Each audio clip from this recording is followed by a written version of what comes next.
Right now on the National Weather Desk, huge waves slam the California coast.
Right now on the National Weather Desk, huge waves slam the California coast, sending people running for their lives.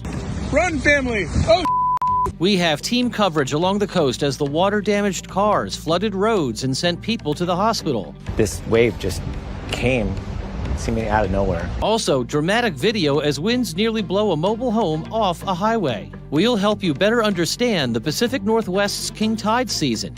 It's not really a scientific term. It's taken off in recent years. We'll offer up some cold weather workout tips. Outdoor exercise, especially in the winter, can help with things like reducing stress, anxiety, and depression. And show you why indoor air quality can be so bad during the winter months. From our nation's capital, this is the National Weather Desk. Good morning and welcome to the National Weather Desk. I'm meteorologist Matt Ritter. The Pacific Ocean showed its power on Thursday. Massive waves pounded the coast, triggering flooding, injuries, and warnings to stay off the beach. This was the scene in Ventura County, just north of Los Angeles, as onlookers ran from a wave that quickly flooded a parking lot. Nearly 20 people were caught up in the water. 8 were taken to the hospital. The waves were just as big along Monterey Bay, south of San Francisco. The waves were 20 to 35 feet high, more than enough to cause widespread damage. We begin our coverage this morning in Ventura.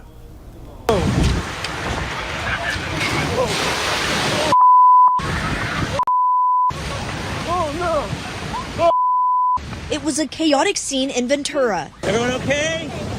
Anyone missing? As water came rushing into a neighborhood. Holy John Frizzell capturing the moment it all happened. This wave just came seemingly out of nowhere. Just this rush. I mean, you saw it. It was 6, 8 feet deep. But the damage didn't stop there. Down below, folks worked quickly to clear out the drains in anticipation of the next swell. I'm kind of just shaking. I'm just trying to hold on to positive thoughts. And just a few miles away, more cleanup. And here at Emma Woods State Beach, it didn't take long for those big waves to crash on the shoreline and cause flooding, like you can see, sending debris everywhere. And now drivers are forced to navigate their way out.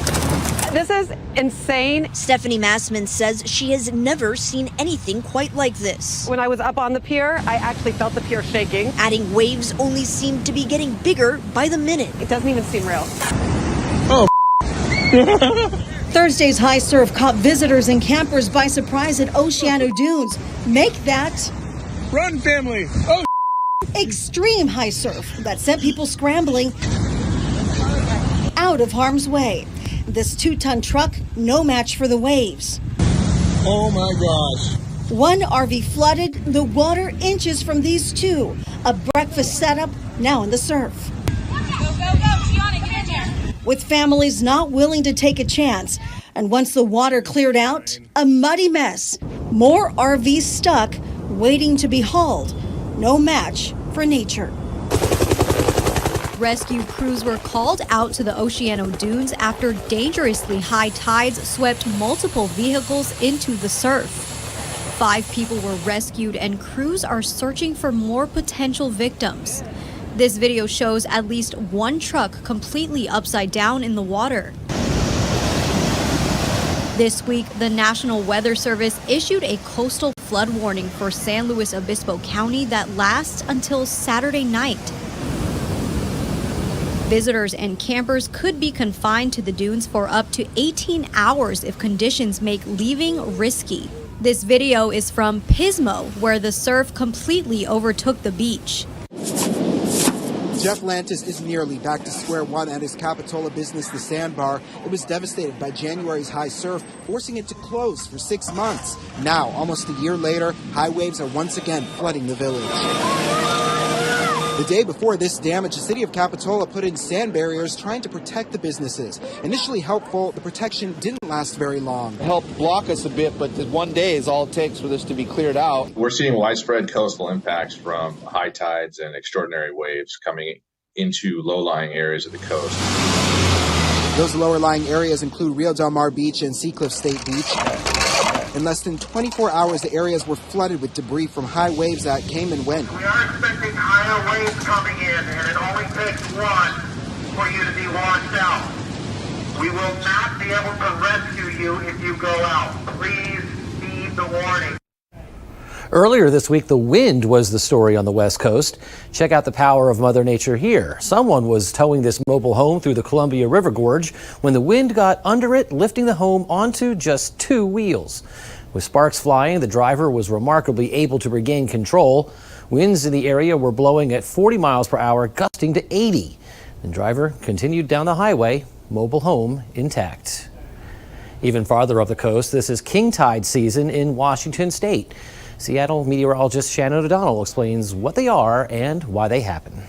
This is a view of Alki Beach. That's our own Lady Liberty, West Coast style here around Elliott Bay, just around the corner from downtown Seattle. And this was last December, 2022. This beach usually goes way out and you can walk along it, but look at all of that high water that flooded the shoreline there of Puget Sound last December. That was during a big run of king tides, and a lot of people wondering, what are king tides anyway? It's not really a scientific term. It's taken off in recent years as a colloquial or conversational term for the typical normal winter tides we see here in the northern hemisphere. They're lifted up, of course, because of the cycle of the moon, and we can read the tide tables and pretty much prepare for them when they're coming in.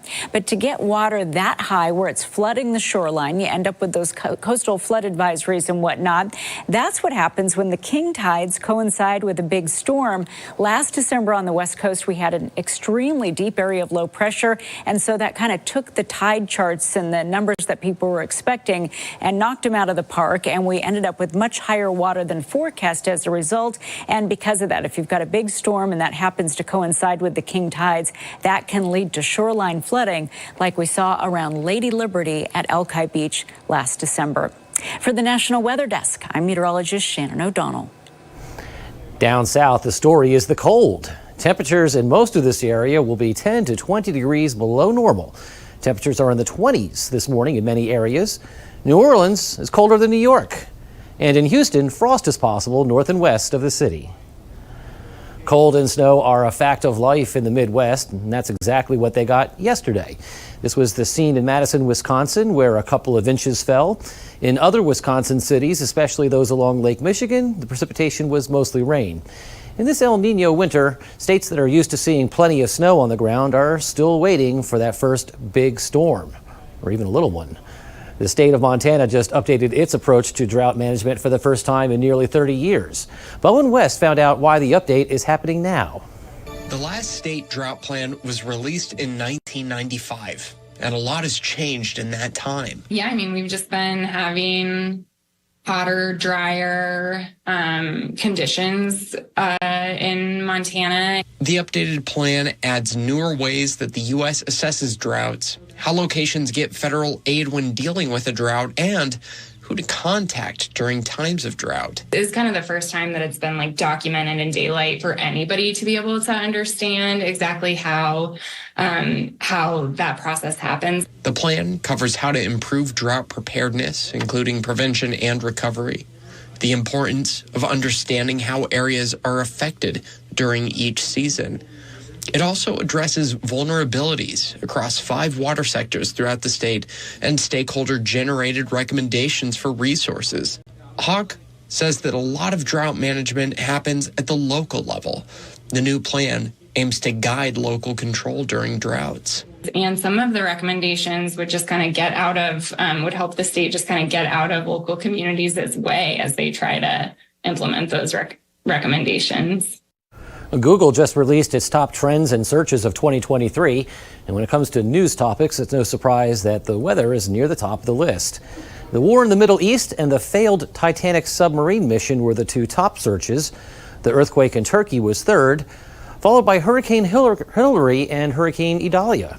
Hillary, you may remember, was a Category 4 Pacific hurricane that impacted Southern California and Arizona in August. Idalia was also a Category 4 storm that made landfall just a few weeks later along Florida's Big Bend. Coming up on the National Weather Desk, why both indoor and outdoor air quality are such problems during the winter months. Plus, a look at how countries around the globe are working to address climate change.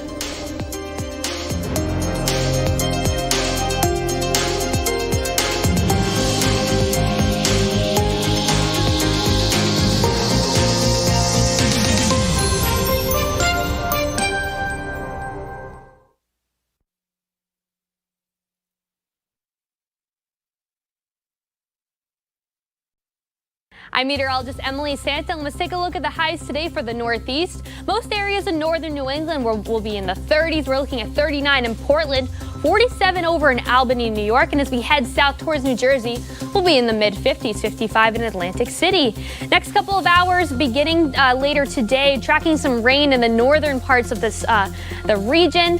We're tracking some snow also in rooftop Maine. Stays pretty clear, though, down in Pennsylvania. Hey everyone, I'm Wyatt Everett. Let's get a look at your latest forecast. Cloudy conditions early on this Friday, and I think the clouds are going to kind of hold tough through the bulk of the day. Maybe even a stray shower coming in as we go into the evening hours tonight. But after that, we've got clear weather setting up to the west, and it looks like clear weather rolling into Maryland as we go into Saturday and even Sunday. It looks like brighter conditions across the state. Temperature-wise, well, through the day today, we'll still climb into the mid-50s as we work into the afternoon hours. Good Friday morning. I'm meteorologist Michael Araber with a look at your southeast regional forecast for this Friday. Most of the coastal plain will be sunny to partly cloudy. Cloudy skies across the mountains. Could be some snow showers and rain showers for the highest terrain of Tennessee and western North Carolina and southwest Virginia as some very cold air works its way through. Clouds will increase across central and south Florida. High temperatures in the 40s and 50s. From I-10 north, look for 60s to near 70 in central and south Florida.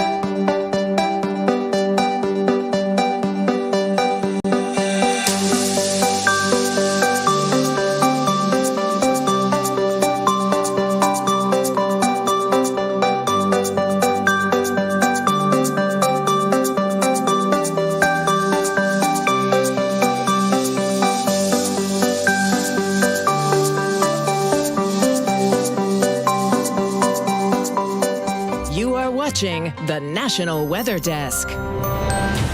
Welcome back. Let's check to see the weather in cities across the country today. We start in Dalton, Georgia, where it's going to feel like winter. Highs will only be in the mid-40s today. And lows tonight will drop into the upper 20s. Compare that to Waterford, Connecticut. Highs will be in the upper 40s, but tonight's lows will only fall to around 41. Next up is Flint, Michigan. As you can see, it's a rainy morning there. Highs will only reach around 41 degrees today and will stay in the 30s all through the weekend. And finally, we visit Cincinnati. Along the Ohio River, the Queen City will be cloudy today with highs struggling to reach 40 degrees. As the world adjusts abruptly to growing numbers of catastrophic weather events blamed on climate change, countries across the globe are working to address the issue. Simon Cullen reports. Record-breaking wildfires in Canada, deadly floods across large parts of Africa, and polar ice caps in long-term decline. We are living through climate collapse in real time, and the impact is devastating. Even before the year was out, scientists had declared with certainty that 2023 would go down as the hottest recorded year in human history. The year has been quite extraordinary, and myself and many climate scientists have really run out of adjectives to describe the sheer volume of records broken and how they've been broken.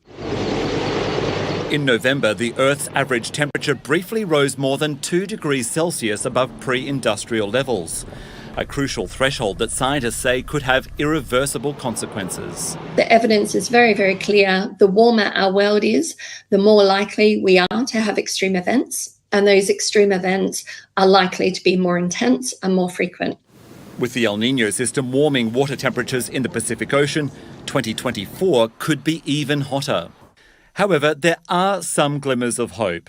Carbon Brief analysis shows that while China's coal infrastructure has grown, the country has invested so much in renewable energy over recent years that its emissions could actually begin to fall in the year ahead, marking a dramatic turnaround for the world's biggest polluter. There have been moments in the past where it's looked like China's emissions are coming to a peak. I think there's probably more confidence this time around that we really are seeing a structural shift in their economy. Analysts say that could be a game changer, not just for China's domestic emissions. It could also give the Chinese leadership extra incentive to push for even stronger global action. In the cold winter months, air quality can be a problem both indoors and out. Meteorologist Eileen Whalen looks into what causes the problem and things you can do to improve both indoor and outdoor air quality this winter season. Most of the summer, we're affected by ground level ozone, which is not emitted from the air but caused by chemical reactions in the hot summer air. Air pollutants from car exhaust, aerosol products, and manufacturing emissions are some of the major contributions to ground level ozone. Now, in the winter, ground level ozone isn't much of a factor with colder and darker days, but particle pollution remains a factor. Outdoor air quality can be compromised during the winter season, especially in urban areas. The burning of fossil fuels for heating and more people driving in cars can lead to elevated levels of particulate matter and pollutants. And believe it or not, indoor pollution can be 2 to 5 times higher than outdoors in the winter. And that's because we're trying to keep our homes and offices warm this time of year. So windows are closed and sealed, trapping in pollutants such as dust and pet dander. Also, fireplaces and wood stoves can release harmful particles and gases into the air. So some things that you can do this winter season to enjoy better air quality indoors is to replace or clean your air filter. Vacuum and dust often. Maybe invest in an air purifier and considering opening the windows for just a short time in the afternoon when it's not freezing cold, just to help air out the house. And if being more active is a resolution for 2024, remember, it's a year-long goal. Exercising is important to your health, even when the temperature dips. Mandy Gaither shares some cold weather workout tips. Your 2024 health goals shouldn't take a break when it's cold outside. Aside from the physical health benefits, outdoor exercise, especially in the winter, can help with things like reducing stress anxiety and depression, which we often see higher levels of during the winter months. Sports medicine Dr. Michael Tiso with Ohio State's Wexner Medical Center says exercising 12 months a year should be a part of your lifestyle, not a burden. To safely exercise in the cold, Tiso says to dress based on the temperature and your activity, but wearing layers is important. They'd be starting with like a synthetic base layer, a middle fleece, and then an outer insulated jacket, or a combination of a puffy warmth coat and an outer shell. The shell helps protect against rain and wind, and the inner puffy part of the jacket helps keep the warmth in. Stay away from clothes made with cotton. Tiso says that material tends to trap moisture close to the skin. If it's really cold outside, he says to keep extremities like fingers, which are more vulnerable to frostbite, covered. And before you exercise, do a short 5 to 10 minute warm up to get blood flowing to muscles. Afterwards, after you're done exercising, a short cool down can help, and then sometimes stretching after exercise may be more effective than doing it before. And watch out for sun exposure. You can still get sunburned in the winter, especially if it reflects off of snow. And when it gets cold, squirrels go looking for a place to keep warm. Oftentimes that search leads them to transformer boxes, and as Shady Ferguson reports, the results can be shocking. The squirrels are tricky. The shocking truth is, squirrels may not be as cute as you think they are. Director of Utilities Ryan Schmitz says squirrels have always been enemies of electric crews because they make up for a large number of power outages in the city. Squirrels are hard to patrol, especially in a city. You have a higher rate of squirrels because of the condensed vegetation and houses. Schmitz explains they invest heavily in trimming trees and branches, not just for the squirrels, but to keep branches from falling onto power lines. We have a crew that is just dedicated to tree trimming, and then we also contract out a large amount of tree trimming each year to try to keep limbs away from the power lines. Cutting trees allows less room for squirrels to jump from trees to rooftops to power lines. However, they can't do this to every tree. Plus, if a squirrel comes in contact with two phases on a power line or nests in a transformer box to stay warm, that's when the squirrel gets fried and blows a fuse on the pole, ideally, which isolates a power outage. But the high wire isn't the only thing, giving these critters a jolt of energy in your neighborhood. A lot of people like to feed squirrels, which draws them to certain areas, which we found some of those areas tend to magnify the occurrences. Grand Island Utilities says 35% of power outages were squirrel driven. Time now for a short break, but first, let's take in some views of Washington State from above.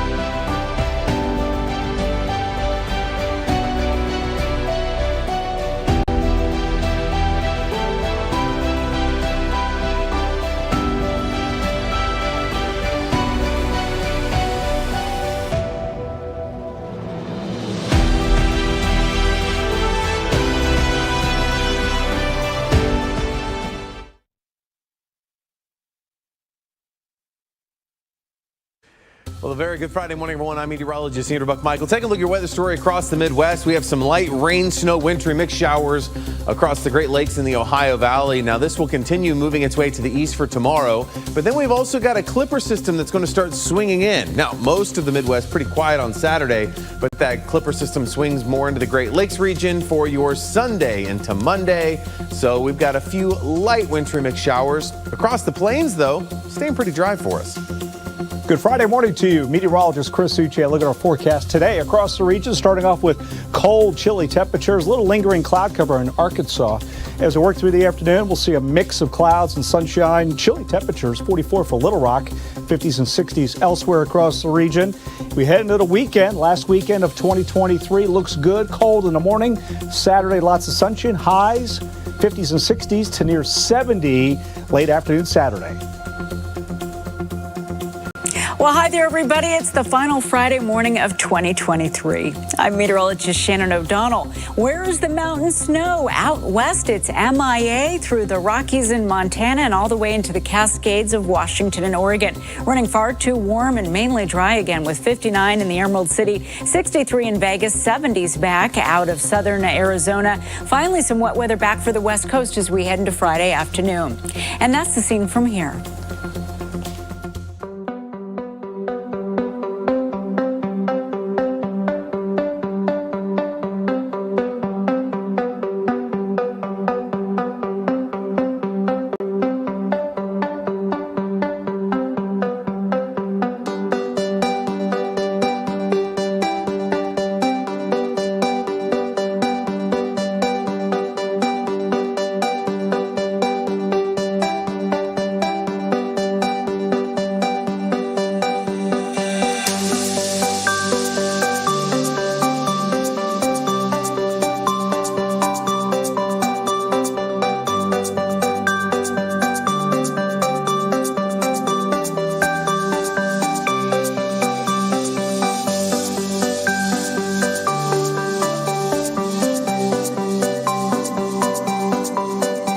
You are watching the National Weather Desk.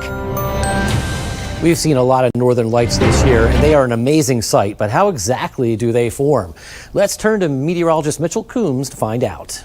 Of the sun. Storms on the sun cause events such as coronal mass ejections, or CMEs, and solar wind from coronal holes to send charged particles hurtling through space. If the Earth is in the path of this charged particle stream of protons and neutrons, our planet's magnetic field and atmosphere will react from the impact. Particle collisions excite the molecules which produce the wispy, elusive lights that fill the night sky with color similar to how neon signs give off light. The aurora's colors are dependent on the height and type of atmospheric molecules the solar particles collide with. Nitrogen collisions produce pink auroras below 100 kilometers and blues between 100 and 200 kilometers. When oxygen is involved, green auroras show between 100 and 200 kilometers, with red auroras above 200 kilometers. As billions of flashes occur in sequence, the auroras appear to move or dance in the sky. We'd love to share your weather content on the air. You can find us on all your favorite social media platforms, including Facebook, YouTube, Instagram, and TikTok. Just search the National Weather Desk. We'll be right back.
Thank you for joining us today. I'm meteorologist Matt Ritter. Make it a great day, great weekend. We'll see you back here Monday on New Year's Day.